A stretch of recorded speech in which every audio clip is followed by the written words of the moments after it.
G'day viewers, my name is Graeme Stevenson and on this episode of Colour in Your Life, we're going to jail. For the first time in the history of correctional facilities in Australia, Colour in Your Life has been given permission by the Commissioner of Corrections himself to enter a maximum security jail and film an episode of Colour in Your Life and also conduct a workshop. About 3 months ago, we were contacted by Jerome Broden, the Cultural Centre officer in the jail, to inform us that the inmates had been painting due to the fact that they had been watching the series on TV in the jail. One inmate described what was happening as a little like the library out of the Shawshank Redemption. After months of signing off on paperwork and arranging the team, we finally arrived in Junee in the Riverina in New South Wales and were escorted by a group of local Harley enthusiasts and also a number of the guards of the prison. It was a real thrill to see that the Colour in Your Life series had begun to make such a difference in the lives of many of the guys in the jail. We are really grateful that the show has been able to make such a difference to all the lives of the people that watch our amazing artists every week. Obviously, with the fact that the team was going into a jail, everything that would be required for anyone entering a facility like this was also required for the Colour in Your Life team. Even the dogs were brought out for the search, but luckily enough, the only thing they found was an old bacon roll that I had left in the jacket on the ride down. At least the dog got lucky that day. I then met the General Manager, Andy Walker, who welcomed us into the Junee Correctional Facility and who was also a very understanding and compassionate man when it came to the rehabilitation of the inmates. We were able to get to Junee and do the workshop because of the belief of one man, Mr. Cor Fredericks, who understands how valuable right-brain creativity is to the rehabilitation of the human mind and to the joy of what art gives to our soul as well. Well viewers, I'm here today with Mr. Cor Fredericks from Fredericks Accounting. Cor is the CEO of Fredericks Accounting here in Cleveland in Brisbane. And Cor is the man that enabled the Colour in Your Life team to go to the Junee Correctional Facility and actually put that whole project together. So Cor, great to see you, sir. And welcome to Colour in Your Life. Thank you. So, as a philanthropist for the arts, I mean, I know that Cor is a great supporter of artists and has been for quite some time. What's your motivation and your love towards the industry of art, and really what inspired you to really support us in the fact that we went to Junee? Well, I've always liked art since I was a little boy, and I've supported art since I've been in Australia since 1951. I've supported art ever since. I've had 4 different artists go to Kakadu. Okay. I supported them, and they finished with about 90 paintings. That's wonderful. I had them sold in Cairns, and then I took some paintings back to my gallery in Brisbane. And Lou Edwards promoted it with myself. Yeah. Lou Edwards is mentioned here as well. Well, if the viewers want any of these books, they can give us a call as well. It's marvellous the fact that you really have the courage as a philanthropist, which is the way that I could describe this, to be able to want to be charitable enough to help other people. And I think in a sense, after speaking with you initially, that you're really a man that wants to help people in hospitals and in schools, not just in the arts as well. I mean, you've really got an overall view of wanting to help people out. Rehabilitation is one of the things that art is very good at. Mm-hmm. Art for rehabilitation is good for inmates of prisons, for people that have accidents, people that can't walk anymore. Yes. They have a new lease of life by art. It's a new venue, a new way of living.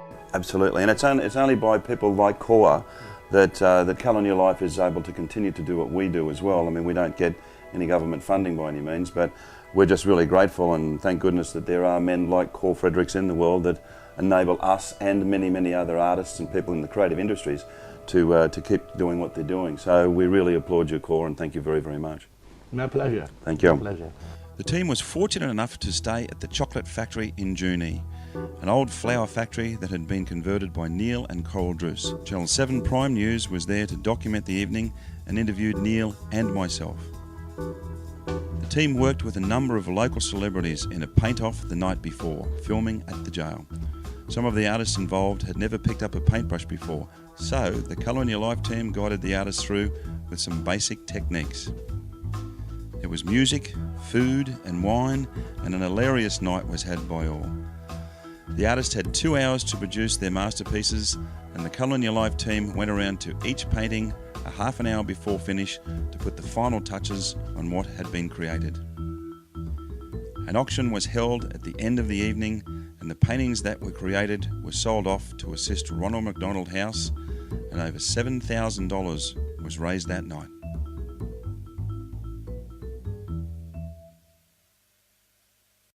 Auntie Kath, an Aboriginal elder, Andy Walker, the General Manager, Trevor Coles, Jeff Nimmo and Jerome Broden all guided us into the Cultural Centre to begin the day's filming and the workshop. Welcome back to Colour in Your Life, guys. This is going to be a really exciting day. We're actually in the Junee Correctional Facility with the Colour in Your Life team, plus the correctional officers.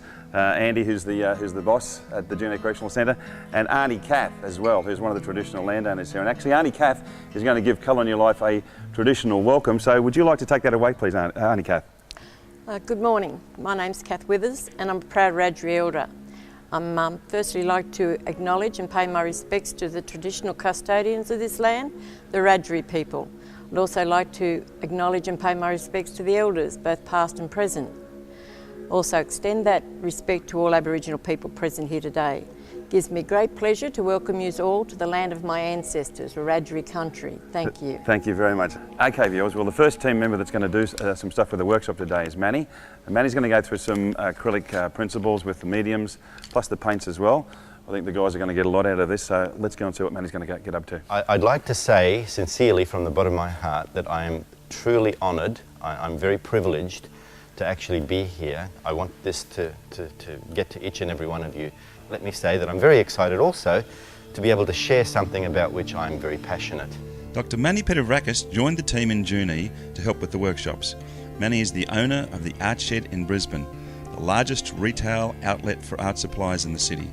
Manny is a passionate artist and a teacher himself and runs many workshops at his store. When Manny heard that we were going to the jail to teach the guys, he jumped on board immediately. He realised that if this could help one group of men in jail, then maybe it could help them all in the end.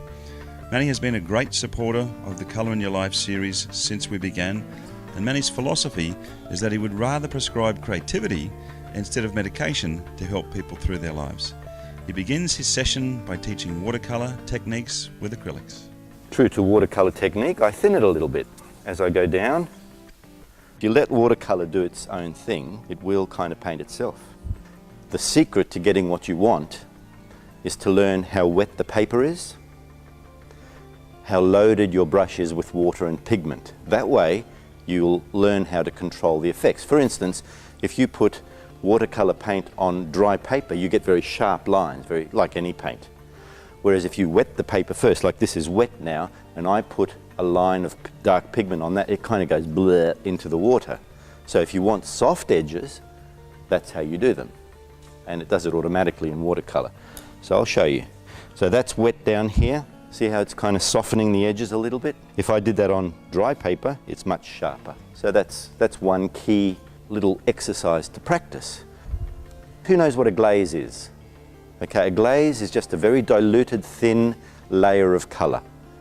And in acrylics, when you make a glaze with water or the mediums, what you're creating is like a sheet of cellophane and putting it over the top.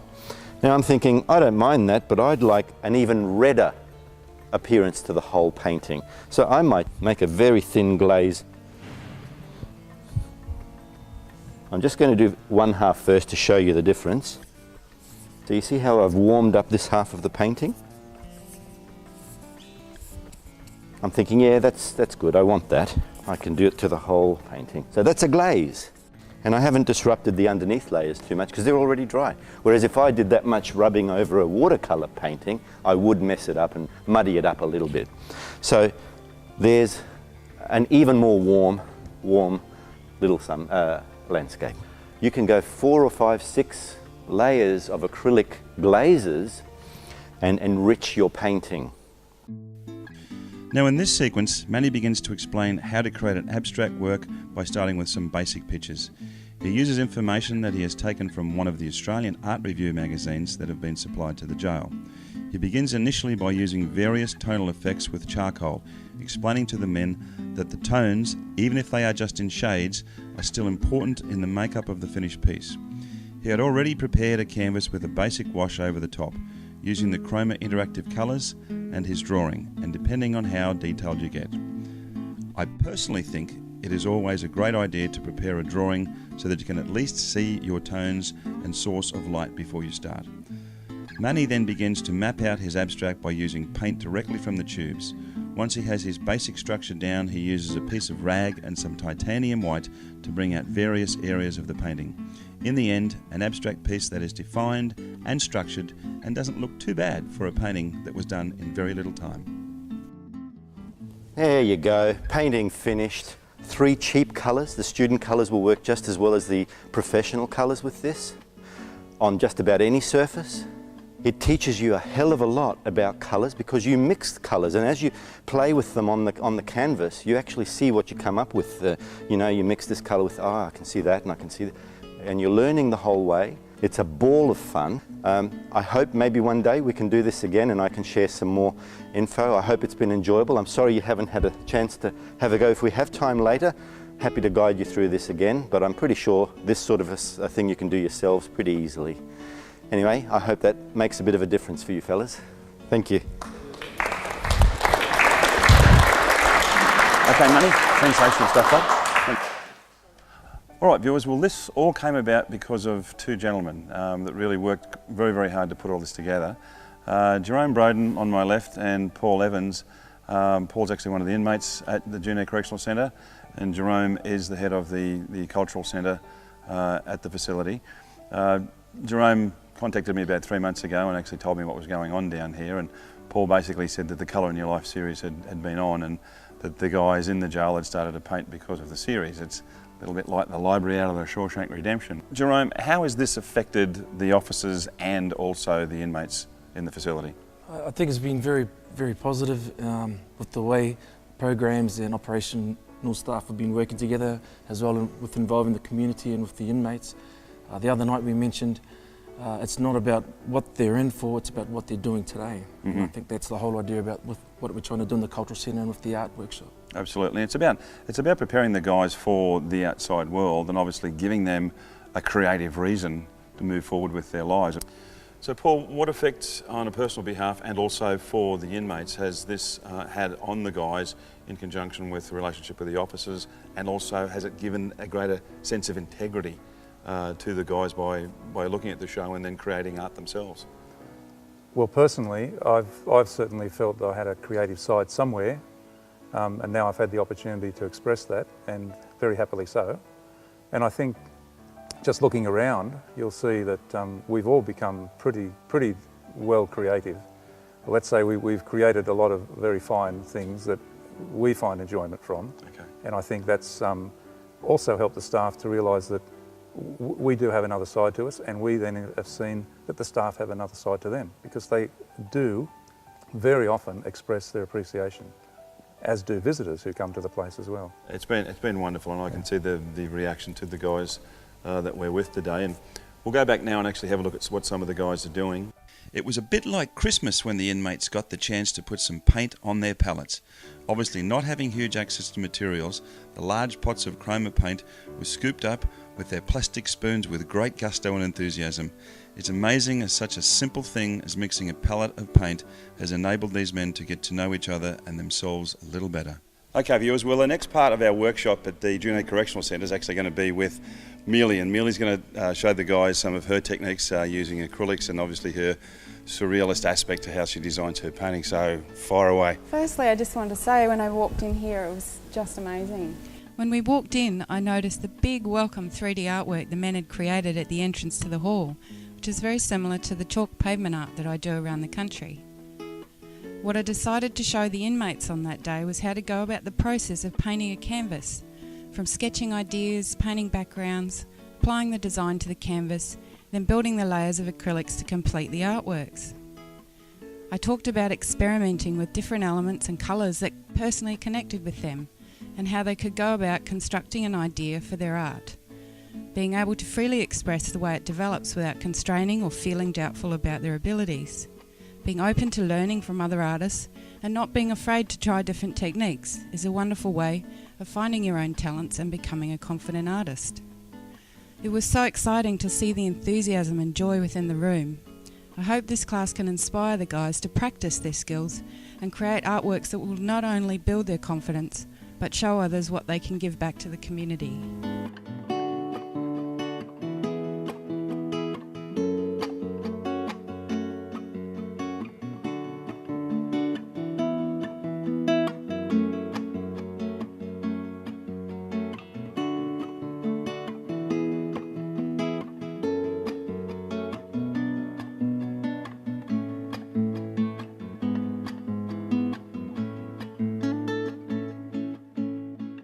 Even if you're starting without an idea of what you're actually going to paint, this is a really good exercise to just get your mind thinking about what it could be. Beautiful. You can use the rag to actually, if you use certain areas of the rag, you can use that to actually scrape off some of the paint as well, to really give you a really blended effect. Yeah, but there you go.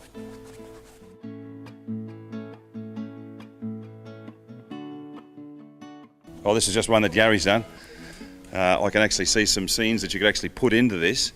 Obviously you'd leave this negative area at the bottom here, but once it was dry, Gary could actually start to put some characters in there, as though you're walking along into a misted valley or something, and you've got the side of the mountain there. So basically that was the sketch that I did.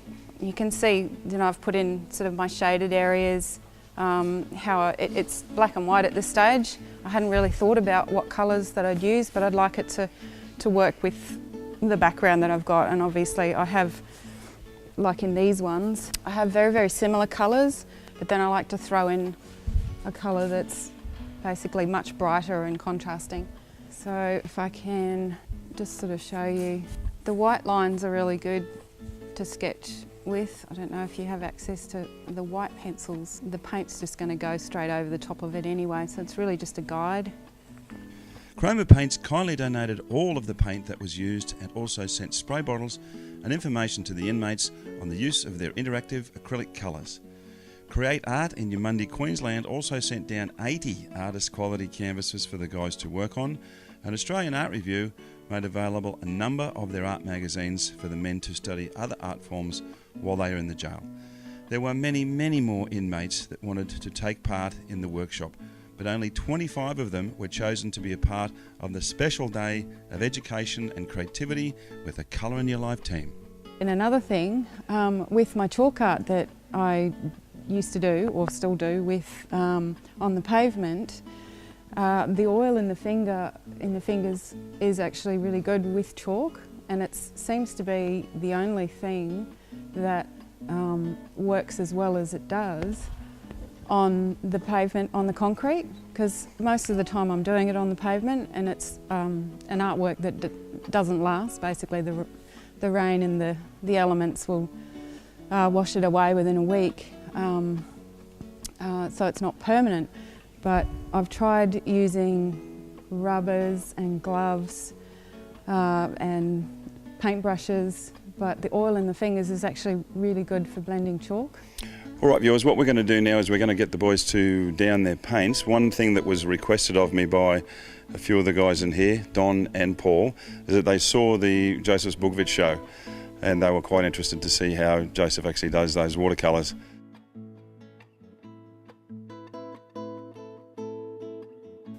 The guys placed their finished backgrounds around the room so they could dry off. Then off we went to rearrange the room in preparation for the watercolour demonstration I was going to show them. I began to talk about the various techniques I was going to show them and explained about the watercolour paper we would be using, and also about the many and varied types of paintbrushes that are used in this type of work. Are the brushes you're using a Taklon bristle? Yes, some of them are. This one here, what have we got? They're not, I do have a sable here. This one's actually a sable brush. You can tell the difference. From here I demonstrated mixing my various colours into ceramic pots. And then from there I proceeded to wet my background with water. I had already mapped out my drawing with a HB pencil, so I could see exactly where my water wash should go. So what I'm going to do now is I'm going to run my line across the top. Can you see how that's actually starting to come down now? Yeah. Okay, that's my dark colour. I've lifted, did you see what I did when I lifted the brush? I lifted the brush so that the actual pigment stays in the brush. A bit more white in there. So what I want to do is lighten it off now. Just put a touch of more colour in there. Really sort of give it some atmosphere. And can you see that now? See what it's doing? More water. Because now I just want it to slowly make its way down. Now we're going to go to our buildings. But remembering I'm trying to create an atmosphere at the back. Like so. I'll bring it to the edge. And then just let it bring itself down. And can you see those really soft edges on the building now? As though it's in the distance.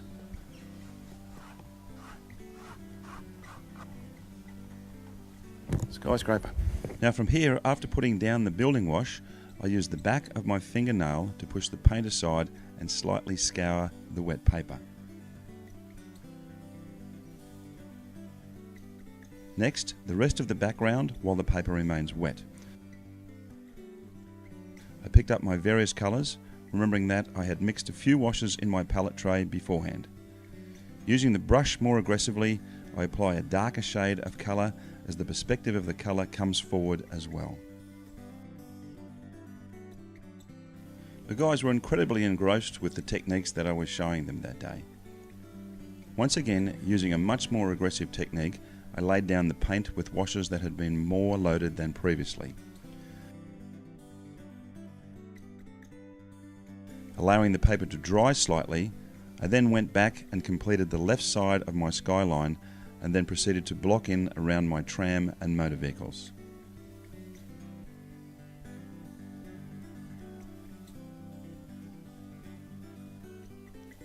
Next, I used a drier brush to map in the outline of the trees, which began to give me a sense of depth in the scene. Using the spray bottle to re-wet the paper, I once again used the back of my finger to mark in the details. Just wondering, Graeme, do you find that there's like a memory in the paper of the motion of the actual tip of the brush? Yeah, after a while, I mean, it's just simply a matter of doing it enough so that you understand. I mean, obviously, sort of just trying to copy what Joe's doing out of my head, and then him obviously working off a photo that he had. You know, you've got a much better perception of where you're going with it. But as you can see, this normally should not happen.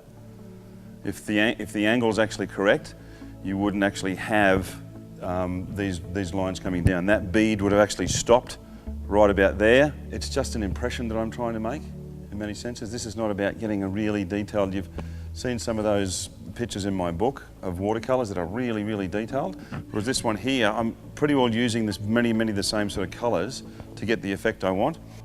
It's not a matter of you know, having huge amounts of detail in it. It's a matter of creating an impression there. Using a smaller brush, I start to outline my cars and background and street information. It is important to understand that this was only a demonstration that I put together in an hour, whereas the day we filmed Joseph, the filming took most of the day, and he had much more time to outline his technique. Remembering part of the key elements of watercolour painting is controlling your washes and timing. This last bit was using a very wet area to run the colour down, to complete the shadows and the wetness of the road. Overall, I ended up with a good example of what it takes to put a basic watercolour picture together. With the amount of water you use on this, for your original sketch, are you using just a normal clay graphite type of pencil? I just used a HB. A HB? Yeah, you don't want to use anything like charcoal at all. HB is a nice solid pencil. Anything that goes beyond that, it gets too graphitey, and it can bleed into your painting. I mean, it's not an important part, particularly with watercolours like this. Well, the journey was almost over. We were happy that the Colour in Your Life team was able to impart some of their ability and wisdom into these guys, proving that right brain creativity is hopefully a place we can all go to find redemption in the end. As Core Frederick said, rehabilitation through creativity is something that can help all manner of people, from inmates to hospitals to children and teenagers. Art can mend the soul of all if you choose to take the journey. I don't know how long some of you guys are in for, but in saying that, this is a place you can go, that you can go in here and you can go in here, and it gets you the hell out of a place that you obviously don't want to be in. So keep doing what you're doing. I hope that what we did today has imparted some knowledge and some education on you.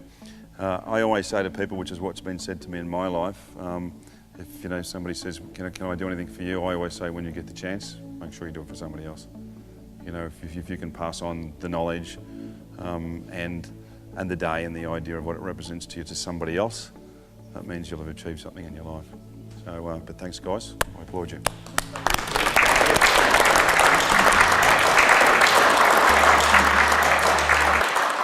All right viewers, a sensational day with an amazing group of men. Congratulations guys, it was really, really great what you did today. We've got some people that we really need to thank for getting us down here to Junee. Man on my right, Dr. Manny Petravakis from the Art Shed in Brisbane. Thank you so much, Manny. Sensational stuff. Mealie, one of our artists, an amazing woman as well.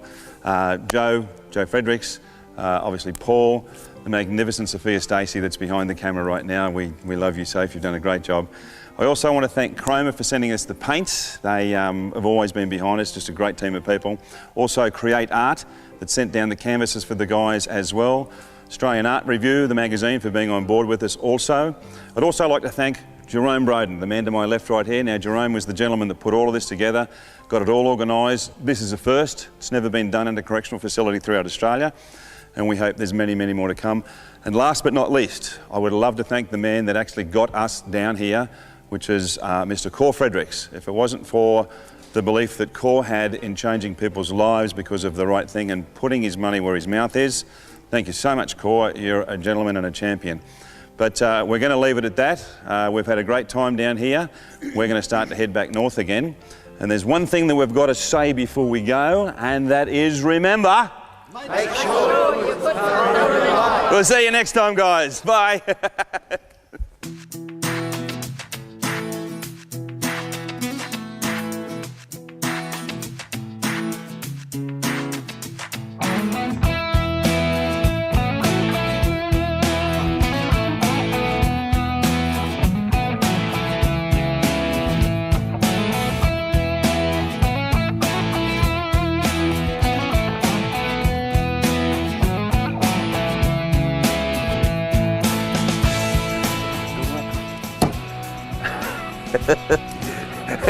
He's closed the door.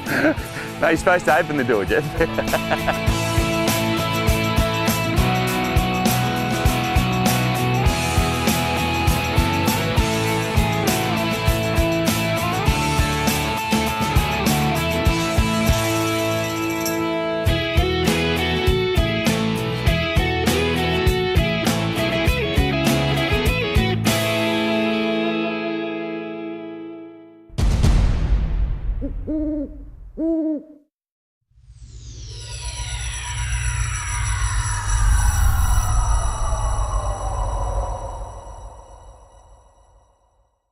G'day viewers and welcome to Brisbane Art Expo. As you can see, it's been really successful.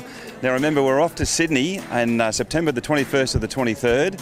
Now come along and see all of the artists, all of the great work that we've got here. There's workshops on, there's seminars, buy some art, talk to the artists. Come to Sydney, see you in September, you'll have a great time.